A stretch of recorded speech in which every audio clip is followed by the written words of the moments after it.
সার্কিটের সংজ্ঞাটা প্রথমে ভালোভাবে জেনে নাও। যে সার্কিটে কারেন্ট প্রবাহের একাধিক পথ থাকে, কারেন্ট প্রবাহের কি পথ থাকবে? একাধিক। একাধিক মানে হচ্ছে একের অধিক, একাধিক মানে একের অধিক। তাহলে যে সার্কিটে কারেন্ট প্রবাহের একাধিক পথ থাকে তাকে প্যারালাল সার্কিট বলে। পূর্বে সিরিজ সার্কিটের একটি মাত্র পথ ছিল, কিন্তু সিরিজ সার্কিটে একটি থাকে আর একের অধিক পথ থাকলেই তাকে আমরা বলবো প্যারালাল সার্কিট। প্যারালাল মানেই সমান্তরাল। আসলে দেখো সার্কিট মিলিয়ে, এখানে একটা সার্কিট খেয়াল করো তোমরা। এটা একটা উৎস, বৈদ্যুতিক সোর্স। এখান থেকে আমরা ধরে নিলাম যে কারেন্ট বের হবে, একটা প্লাস একটা মাইনাস, তাই না? তো কারেন্ট বের হয় কোথা থেকে? পজিটিভ টার্মিনাল থেকে বা পজিটিভ প্রান্ত থেকে। তো কারেন্ট এখান থেকে বের হচ্ছে, একটা পথেই আছে, একটা পথেই আছে। আস্তে আস্তে কারেন্ট যখন এখানে আসলো, খুব ভালোভাবে খেয়াল করো, কারেন্ট যখন এখানে আসলো তখন এখানে আসার পর সে কয়টা দিক দেখতে পাচ্ছে? তিনটা। এদিকে একটা দিক দেখতে পাচ্ছে, এদিকে একটা দিক পাচ্ছে, আর এইদিকে একটা পাচ্ছে, তিনটা। অর্থাৎ তুমি যদি মানুষ হয়ে একটা রাস্তা থেকে হাঁটা শুরু করলে, বাড়ি থেকে হাঁটতে শুরু করতে করতে এইখানে গিয়ে একটা 4 ঘোনা পেয়েছো। কয় ঘোনা? 4 ঘোনা বা চৌরাস্তায় এসে তোমার সামনে দেখতে পাচ্ছ 3টা রাস্তা। তখন তুমি 3 রাস্তার যে কোনো একটা তো বেছে নিবে। কিন্তু এটা কি বলেছিলাম? কারেন্টকে পানির মতো বিবেচনা করো। পানি, জমিতে যেমন পানি নাও, ড্রেনে যেমন পানি যায়, ঠিক একইভাবে বিবেচনা করো। তো কারেন্ট এখানে এসে বা পানি যদি বিবেচনা করি, পানি এখান থেকে উৎপন্ন হয়ে একটা ড্রেন দিয়ে যেতে যেতে এখানে দেখছে কয়টা ড্রেন? 3টা। তখন 3 ড্রেনে পানি ভাগ হয়ে যাবে না? বুঝতে পেরেছো? এখানে যদি পানি ঢেলে দিই তাহলে পানি এই ড্রেনে চলে যাবে কিছু, এই ড্রেনে কিছু চলে যাবে, আর এই ড্রেন দিয়ে কিছু চলে যাবে। ঠিক একইভাবে কারেন্টকে বিবেচনা করো। কারেন্ট এখান থেকে বের হয়ে এখানে এসে এই লাইনে ঢুকে যাবে কিছু, এই লাইন দিয়ে কিছু যাবে, আর এই লাইন দিয়ে কিছু যাবে। ক্লিয়ার? তাহলে কি হলো বিনিময়ে? কেন বলছি এগুলো? যে সার্কিটে কারেন্ট প্রবাহের একাধিক পথ থাকে তাকে প্যারালাল সার্কিট বলে। এই সার্কিটে কি কারেন্ট প্রবাহের একাধিক পথ হচ্ছে কি হচ্ছে না? হচ্ছে। এই যে এখানে হচ্ছে। তাহলে এই ধরনের সার্কিটকে বলা হবে প্যারালাল সার্কিট। শুধু দেখবে যে সোর্স থেকে কারেন্ট বের হয়ে কোনো একাধিক পথে ভাগ হচ্ছে কিনা।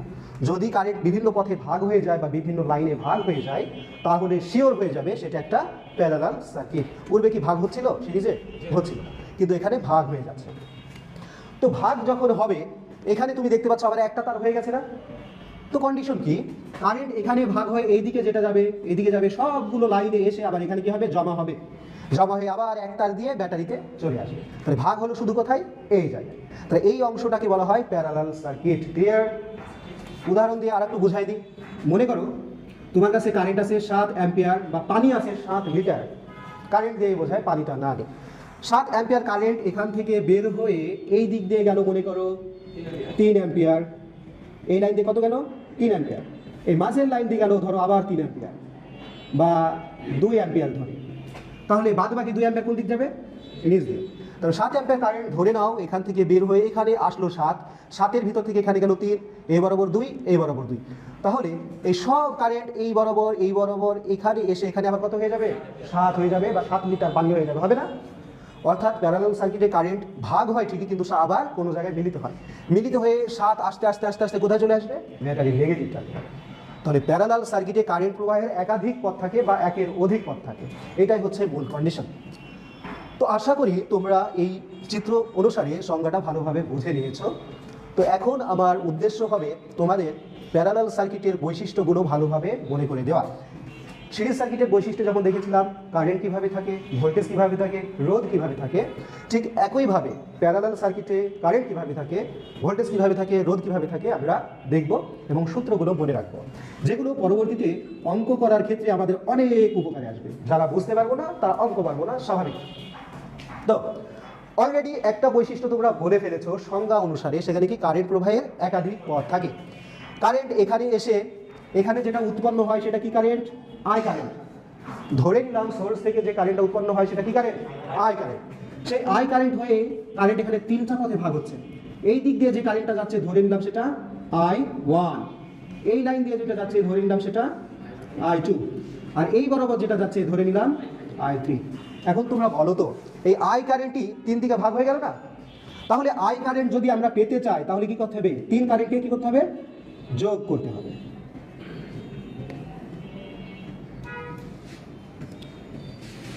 তাহলে খেয়াল করো, সিরিজ সার্কিটে কারেন্ট যেহেতু ভাগ হয়ে যায়, সব ভাগ হওয়া কারেন্টগুলোকে যোগ করলেই আমরা কি কারেন্ট পাবো? মোট কারেন্ট পাবো। একটু আগে তোমাদের দেখালাম না 7 অ্যাম্পিয়ার, এখানে ছিল 3, এখানে ছিল 2, এখানে ছিল 2, এভাবে বোঝালাম না? তাহলে দেখো এই সব কারেন্টগুলো এখানে এসে আবার যোগ হবে, 7 হয়ে যাবে। অর্থাৎ এই ভাগ হওয়া কারেন্টগুলোকে সবগুলো যোগ করলে আমরা মোট কারেন্ট পাবো। তাই মোট কারেন্ট I সমান I1 যোগ I2 যোগ I3। অর্থাৎ তাহলে প্যারালাল সার্কিটে কি হয়, কারেন্ট ভাগ হয় এবং বিভিন্ন মোট কারেন্ট হবে সকল অংশের কারেন্টের কিসের সমান, যোগফলের সমান। মার্কারের কালি হয়তো শেষ হয়ে গেছে, ভালোভাবে খেয়াল করো। প্যারালাল সার্কিটে যদি মোট কারেন্ট বের করতে চাও, মোট কারেন্ট হচ্ছে I, এটাই তো বের হয়েছিল, তাই মোট কারেন্ট বলছি। মোট কারেন্ট যদি পেতে চাও তাহলে এই সকল অংশে কারেন্ট যা ছিল সেগুলোকে যোগ করলে কি হবে, মোট কারেন্ট পাবো। তাই I সমান I1 প্লাস I2 যোগ I3। ঠিক আছে, এটা খেয়াল করা লাগবে, অঙ্ক করার ক্ষেত্রে এগুলো লাগবে, সিরিজ প্যারালাল মিশিয়ে যেন ফেলো না। 2 নম্বর কন্ডিশন, এখন দেখবো যে এই সার্কিটে ভোল্টেজ কীভাবে থাকে, তাই না? তো ভোল্টেজ কীভাবে থাকে এটা জানতে হলে শুধু এতটুকু মনে রাখবে যে প্যারালাল সার্কিটে সকল অংশে একই পরিমাণ ভোল্টেজ থাকে। কি পরিমাণ ভোল্টেজ থাকবে? তাহলে এই যে লিখে দিচ্ছি, সকল অংশে একই ভোল্টেজ থাকে। সকল অংশে যেহেতু একই ভোল্টেজ থাকে, এখানে ভোল্টেজ কি, সোর্সের ভোল্টেজ ভি, তাই এখানকারও সেই ভি পরিমাণই হবে, কোনো কম হবে না। এই সার্কিটটা আমি কিন্তু অন্যভাবেও আঁকাতে পারতাম, জাস্ট একটু তোমাদের বোঝার সুবিধার জন্য আমি আরেকটা সার্কিট আঁকাচ্ছি। এই একই সার্কিট অন্যভাবেও আঁকানো যায়।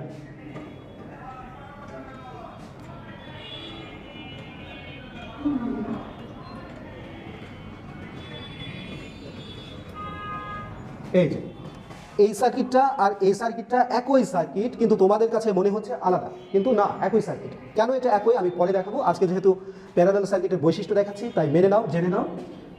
তাহলে প্যারালাল সার্কিটে যে সকল অংশে একই ভোল্টেজ থাকে এটা বের করার জন্য তোমাকে যদি বলি ভোল্ট মিটারের ভোল্ট, এখানে কত ভোল্টেজ আছে, তখন ভোল্টেজ পরিমাপ করার জন্য লাগে ভোল্ট মিটার। কি মিটার? তখন ভোল্ট মিটারের দুইটা তার তুমি একটা এই জায়গায় ধরবে আর একটা এই জায়গায় ধরবে, তাহলে এখানকার কত ভোল্টেজ আছে সেটা তুমি দেখতে পাবে। তোমাকে যদি বলি এই জায়গায় ধরো, সেটা কি কথাটা, তাও ভোল্ট মিটারের দুই দিকে দুই তার দিলে ভোল্ট মিটার ভোল্ট দেখাবে। যদি এখানে ধরতে বলি, তার তো একটাই, ভোল্ট মিটার ভোল্টেজ দেখাবে না। যদি বলি এখানে ধরো, তাও এখানকার ভোল্টেজ এখানে চলে আসছে না, ভোল্ট মিটার এখানকার ভোল্টেজ শো করবে। আবার যদি বলি এখানে ধরো, তাও ভোল্ট মিটার এই সোর্সের ভোল্টেজই শো করবে। যদি এখানেও ধরি ভোল্ট মিটারের দুই তার, তাহলে এই সোর্সের ভোল্টেজ ভোল্ট মিটারে তাও শো করবে। অর্থাৎ দেখা যাচ্ছে যে আমি ভোল্টেজ দেখার জন্য ভোল্ট মিটার যেখানেই সংযোগ দিই না কেন, যদি এখানেও সংযোগ দিই যা কথা, এখানেও তা কথা, এখানে সে কথা, এখানেও সে কথা, সব জায়গায় একই কথা। অর্থাৎ এখানেও যা ভোল্টেজ, এই দুই প্রান্তে সব একই ভোল্টেজ। সেজন্য বলা হয় প্যারালাল সার্কিটের সকল অংশে ভোল্টেজ একই থাকে, আলাদা হয় না।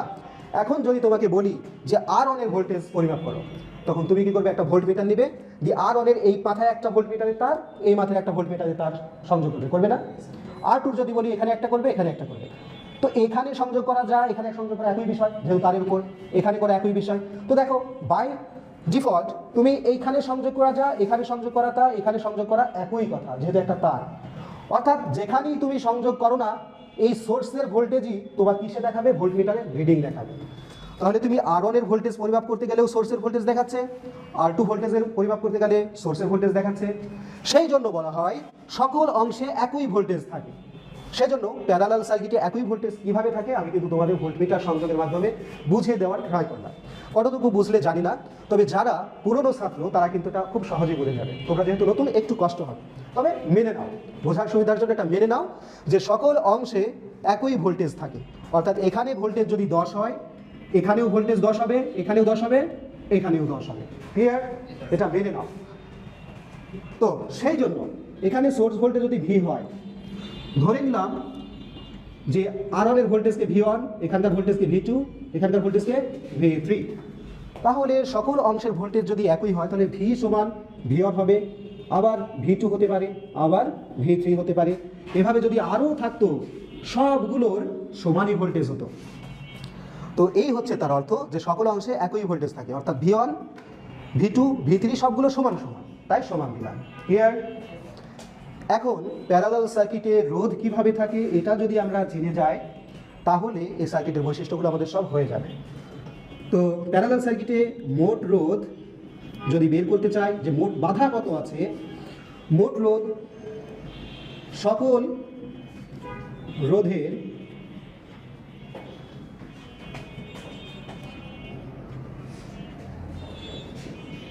উল্টা যোগফলের সমান। ভালোভাবে খেয়াল করো, মোট রোধ যদি বের করতে চাই তাহলে সকল রোধের উল্টা, উল্টা মানে কি, এটা সোজা উল্টা, তাই না, উল্টা যোগফলের সমান।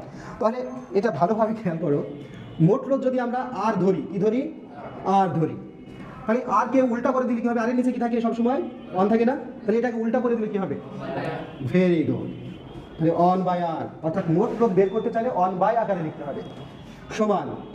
এখানে রোধ কয়টা আছে, আর ওয়ান, আর টু, আর থ্রি, এগুলোকে কি করে লিখবো, উল্টা করে লিখবো। তাহলে উল্টা করে লেখা মানে কি, অন ভাগ আর ওয়ান যোগ অন ভাগ আর টু যোগ অন ভাগ আর থ্রি। ক্লিয়ার? তাহলে মোট রোধ যদি বের করতে চাই প্যারালাল সার্কিটে, তাহলে রোধগুলো কি করতে হবে, উল্টা করে যোগ করতে হবে। এটা উল্টা করে দিয়েছি, যোগ করেছি, উল্টা করে দিয়েছি, যোগ করেছি। এভাবে যদি আরও থাকতো প্যারালালে অনেকগুলো, সবগুলোই কি করতে হতো, যোগ করতে হতো। কয়টা ছিল জানি না, সেজন্য বলে দিলাম ডট ডট ডট, অনেকগুলো ছিল যার সবগুলোই আমাকে যোগ করতে হতো। তো এই হলো একটা প্যারালাল সার্কিটের বৈশিষ্ট্য। তো তোমাদের প্রাথমিক অবস্থায় এগুলো জটিল মনে হতেই পারে, এটা স্বাভাবিক, ভেঙে পড়া যাবে না, ভালোভাবে বুঝবে, অনুধাবন করবে, কেনই এটা হচ্ছে সেগুলো বোঝার ট্রাই করবে। তো এগুলো ভালোভাবে বুঝতে পারলে পরবর্তীতে ম্যাথ করতে আমাদের সুবিধা হবে। তো ঠিক আছে, প্যারালাল সার্কিট এই পর্যন্ত ছিল, রেখে দাও। একমাত্র উদ্দেশ্য যে সিরিজ সার্কিটে কিভাবে অঙ্ক হিসেব করতে হয়। তো এই জন্য এখানে একটি সার্কিট আঁকানো আছে। এটা কি ধরনের সার্কিট তোমরা বলো তো, সিরিজ সার্কিট। কিভাবে চিনলাম, যে এই সার্কিটে কারেন্ট প্রবাহের একটা মাত্রই পথ আছে। কারেন্ট যে প্রবাহ হচ্ছে তুমি কিভাবে বুঝবে, তাই না, আগে দেখে নাও, অ্যানালাইসিস করো। এটা একটা ব্যাটারি, ব্যাটারি থেকে কারেন্ট বের হবে। ব্যাটারির এই যে বড় দাগ দিয়েছে, এটা কি প্লাস আর এটা মাইনাস। তো আমরা ব্রিটিশ স্টাইল ফলো করি, যেখানে পজিটিভ টার্মিনাল থেকে কারেন্ট বের হয়, এখান থেকে বের হয়ে এইভাবে তারের ভিতর দিয়ে, রেজিস্টরের ভিতর দিয়ে এইভাবে নেগেটিভে চলে আসবে। এখানে কয়টা তারের ভিতর দিয়ে যাচ্ছে, তার মানে একটা তার, তার মানে পথও একটা, তার মানে এখানে কারেন্ট প্রবাহের একটা মাত্র পথ আছে। আর কারেন্ট প্রবাহের একটা মাত্র পথ থাকলে তাকে বলা হয় সিরিজ সার্কিট। যখন এই ধরনের সার্কিট থাকবে তখন ওই যে বৈশিষ্ট্যগুলো তোমাকে মনে করতে হবে, যে সিরিজ সার্কিটের যেহেতু রাস্তা একটা, সকল অংশে কারেন্ট একই থাকে, তাই না, এখানে যে কারেন্ট, এখানে যে কারেন্ট, সব জায়গায় একই পরিমাণ কারেন্ট, কিন্তু এর ভোল্টেজ বিভিন্ন জায়গায় বিভিন্ন হয়, ভাগ হয়ে যায়। এই 30 ভোল্ট দেখছো না, বিভিন্ন জায়গায় 30 ভোল্ট ভাগ হয়ে যাবে, আবার সব জায়গার ভোল্টেজগুলোকে যোগ করলে 30 হবে। আর এখানে মোট রোধ বের করতে হয় কিভাবে, সিরিজে সবগুলো রোধ যদি যোগ করে দিই তাহলে কি পাবো, মোট রোধ পাবো। এই কথাগুলো কিন্তু মনে থাকা লাগবে সিরিজ সার্কিটের ক্ষেত্রে, তাহলেই অঙ্ক পারবো। যদি প্যারালাল হতো, প্যারালালের যে তথ্যগুলো ছিল সেইভাবে সেগুলো মনে করতে হতো। তাই অঙ্কে ভালো করতে হলে সিরিজ এবং প্যারালালের ওই তথ্যগুলো মাথার ভিতরে অলওয়েজ থাকতে হবে, এই পরিশ্রমটুকু লাগবে। তো আসুন, এটা সিরিজ সার্কিট ধরে ফেলেছি, এভাবে ধরবে, তারপরে দেখবে প্রশ্ন কি বলছে, মোট রোধ ও প্রবাহিত কারেন্ট। অর্থাৎ এখানে রোধ অনেকগুলো দেওয়া আছে, কয়টা দেওয়া আছে, মোট 7টা। এভাবে যদি গুনি 1 2 3 4 5 6 7, তো এই 7টা রোধ তো এখানে যে 7টা রোধ দেখতে পাচ্ছি, এই 7টা রোধ আসলে একত্রিতভাবে মোট কত বাধা দেবে সেটা কি আসলে বলা হয়, মোট রোধ। আর এখানে বলছে প্রবাহিত কারেন্ট নির্ণয় করো। প্রবাহিত কারেন্ট মানে কি, এই লাইনে কি পরিমাণ কারেন্ট গিয়েছে সেই কারেন্টের মান, কারেন্টকে কি দ্বারা প্রকাশ করা হয়, এই আই এর মান বার করতে হবে, আর মোট রোধের মান বের করতে হবে। ঠিক আছে, তো প্রশ্ন বুঝে গেছো। এখন আসো আমরা এটা সমাধান করি একটা নির্দিষ্ট নিয়মে, যে নিয়মগুলো আমরা গত ক্লাসে ভালোভাবে দেখেছিলাম। তো যে কোনো সার্কিট আসুক না কেন, অবশ্যই যে কোনো সার্কিটের মোট রোধটাই আগে বের করে দিতে হয়, এটা একটা স্বাভাবিক নিয়ম। কি পার করতে হবে, মোট রোধ। তো এখানে তোমরা বলে দিবে যে ধরি সার্কিটের মোট রোধ, ধরি মোট রোধ আর সমান দিয়ে আর দাও, বিষয় না। এই সার্কিটের মোট রোধ কি ধরে নিলাম, আর তার মানে সবগুলো যোগ করে আমরা কিসের ভিতরে রাখবো, আর এর ভিতরে। তাহলে আমরা জানি সিরিজ সার্কিটে মোট রোধ বের করতে হলে সব রোধগুলো যোগ করতে হয়। তাহলে এইভাবে লিখবো, আর সমান, এখানে রোধ কয়টা আছে, 7টা।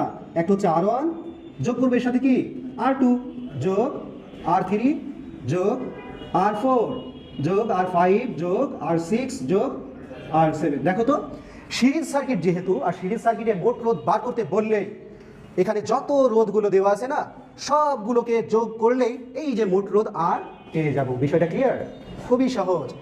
এখন কি করতে হবে, এখন জাস্ট এই R1 এর মান, R2 এর মান, সবগুলোর মান বসিয়ে দিব। R1 এর মান কত দেওয়া আছে, 3 ওহম। এই যে এখানে বসালাম 3। তারপরে দেখো R2 মান কত দেওয়া আছে 3 ওহম, এই যে বসিয়ে দিলাম 3। তোমরা কি মনে করছো যে R1 বলতে গেলে অন্য কিছু? R1 মানে কি বোঝাচ্ছে? প্রথম রোধ। R2 মানে দ্বিতীয় রোধ। দ্বিতীয় রোধের মান কত 3 ওহম। এই ওহম হচ্ছে রোধের একক। এই একক দেখে অবশ্য মান চিনতে হবে, এই জন্য ভালোভাবে পড়তে হবে যে রোধের একক কি হয়, ওহম হয়। এই যে এটা ওহম চিহ্ন। তো ফিরে আসি অঙ্কে। R1 এর মান বসিয়েছি 3, R2 এর মান বসিয়েছি 3, তারপরে R3 এর মান কত, এই যে 6 বসিয়ে দিলাম। তারপর যোগ চিহ্ন, R4 এর মান কত 6, R5 এর মান 6, R6 এর মান 10, R7 এর মান 8। বাস বসানো হয়ে গেছে। এখন এই যোগটা ক্লাস 2 এর কোনো ছেলেকে দিলেও তো করে দিবে, জটিল না। তাহলে যোগ করি আসুন। 3 3 যোগ করলে 6, 6 6 12, 12 আর 6 18, 18 6 24, 24 আর 10 34, 34 আর 8 42। তাহলে এই যে মোট হলো 42। তাহলে এই আর কে নিচে নামিয়ে দিলাম। অতএব এই যে সার্কিটের সবগুলো রোধ যোগ করে পেলে 42, তাহলে 42ই হচ্ছে এই সার্কিটের মোট রোধ। বুঝতে পেরেছো বিষয়টা? তাহলে রোধের একক কি হয়, ওহম হয়, দিয়ে দিলাম। তাহলে এই যে সার্কিটের মোট রোধ এভাবে বের করতে হয়। বিষয়টা আসলে তোমরা সিরিয়াসলি নেবে না। স্বাভাবিকভাবে যদি বলি, যেখানে একটা মানুষ আছে যার কাছে আছে 3 টাকা, এর কাছেও আছে 3 টাকা, এর কাছে 6 টাকা, এর কাছে 6 টাকা, এর কাছে 6, এর কাছে 10, এর কাছে 8 টাকা আছে। এখন যদি বলি সব লোকের কাছে মোট কত টাকা আছে, সব টাকা যোগ করে দিবে না? তো তাই তো করেছি, এই যে একই স্টাইলে। এখানে সব টাকা না বলে মোট রোধ আছে। এখন মোট রোধ মানে কি, সবগুলো যোগ করে দিয়েছি, মোট রোধ পেয়ে গিয়েছি। ক্লিয়ার? তো প্রশ্নে আমাদের এই যে মোট রোধ বের হয়ে গেছে, এটিকে প্রথম অবস্থায় আমরা অ্যান্সার লিখে দিচ্ছি। ব্যাস, এক অংশ হয়ে গেছে। এখন আমরা বের করবো কিসের মান, কারেন্ট আই এর মান।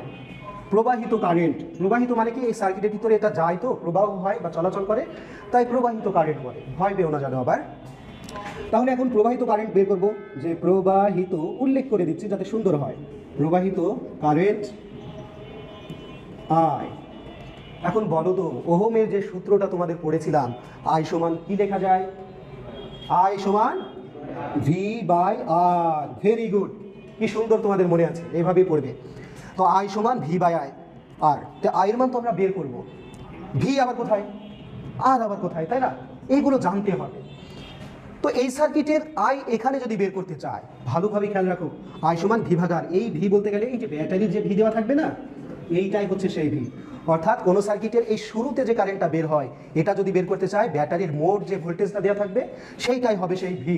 তার মানে এখানে তোমরা যদি চাও, দেওয়া আছে বলে তুলতেও পারো, বা তোমরা যদি পেরে থাকো, বুঝতে পারো, তাহলে এগুলা না তুললেও হবে। তো ভি সমান কত দিব, 30 ভোল্ট। আর এই আর বলতে গেলে কোন আর বোঝাচ্ছে, এই যে যেটা বের করলাম, এটা কি রোধ, মোট রোধ। তাহলে আর হচ্ছে মোট রোধ 42 ওহম। এতে কি হলো, আমার সুবিধা হলো, তথ্যগুলো আমি বুঝতে পারছি সেজন্য। এখন একটু খেয়াল করো, কোনো সার্কিটের যদি এই প্রবাহিত কারেন্ট বের করতে বলে, বা এই শুরুর কারেন্ট বলে, ব্যাটারি থেকে এই পর্যন্ত, এটা শুরুর কারেন্ট না, এই ধরনের কারেন্ট যদি বের করতে বলে, তাহলে এই ব্যাটারির যা ভোল্টেজ থাকবে, এই ব্যাটারির ভোল্টেজই তো আসলে মোট ভোল্টেজ, তাই না? কারণ এই ভোল্টেজটাই বিভিন্ন জায়গায় বিভিন্ন ভাগ হয়ে যাবে, তাই এইটাই হচ্ছে আসলে মোট ভোল্টেজ। এখান থেকে সব ভাগ নেয়।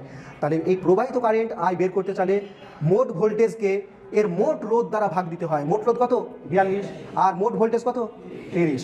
তাহলে আই তো বের করব, এখানকার আই বের করব, তাহলে এই যে মোট ভোল্টেজ, মোট রোধ, মোট ভোল্টেজ ভি এর মান কত দেওয়া আছে, 30, আর আর এর মান কত পেলে, 42।